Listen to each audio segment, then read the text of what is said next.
Good day. Today um is Wednesday the 21st of June 2017. Basically, I'm here right now because I guess, you know, some things need to be said no matter who is by, but some things do need to be said for everything that's going on around in this world. As we know, the case that closed up on Monday with the Philando Castile and a whole lot of other things has been going on and on and on and on. Basically, when I want to break down about why a lot of this is going on, why God is allowing it to go on, and how we played a major role in why He's allowing it to go on. If you took a bird's eye view of the world and what's going on today, you have a few things that you can actually go into the Bible and pretty much find a lot of clarity about. For one, if you look at the world when it comes to race or nationality, however you want to call it, color, there's a reason that the black race of human beings on this planet are the most hated people in the world. There's a reason for that. One thing you have to look at that in Christianity, we know or is termed or deemed as Satan as the ruler of this world or system of things or this age.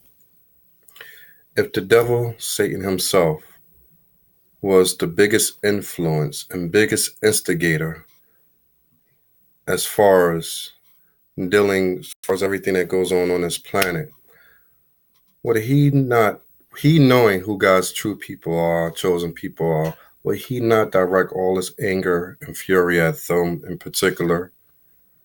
I would say that was a yes, or I would guess yes.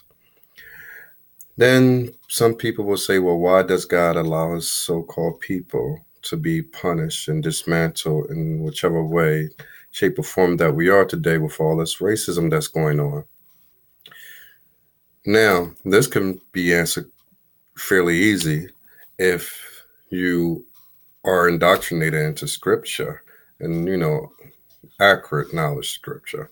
But this would not be the first time that God has allowed this, nor the second nor third in history.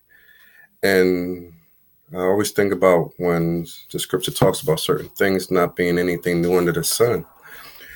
Even if you go back, not are we even as far back as Egypt, even in the Roman ruler, emperor days, when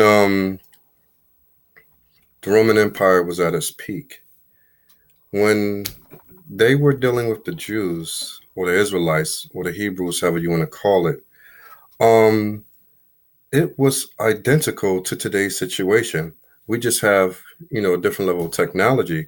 But the same way that the Hebrews were oppressed by the Romans because they were hated by the Romans, mainly because of the color of their skin, which has always been, for whatever reason, uh, how should I say,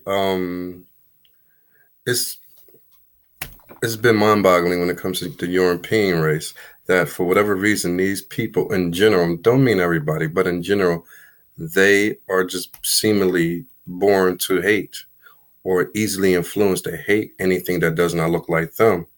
They fear things that do not look like them. So out of fear comes hate.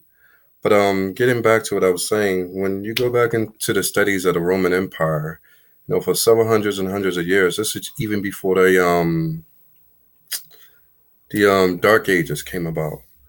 I'm talking about even before Christ walked the earth. I wish I could get into it, some literature going into a lot of the wars that were started before and after and carried over. But basically, I'm just making some points that the same thing in the lifestyle that the oppressed Hebrews went through then, there was no real justice. They were being murdered and slaughtered in the streets for either simple things or no reason at all. And the Roman soldiers were getting away with it. The women were being raped. The Roman soldiers were getting away with it. But this is not something new at all.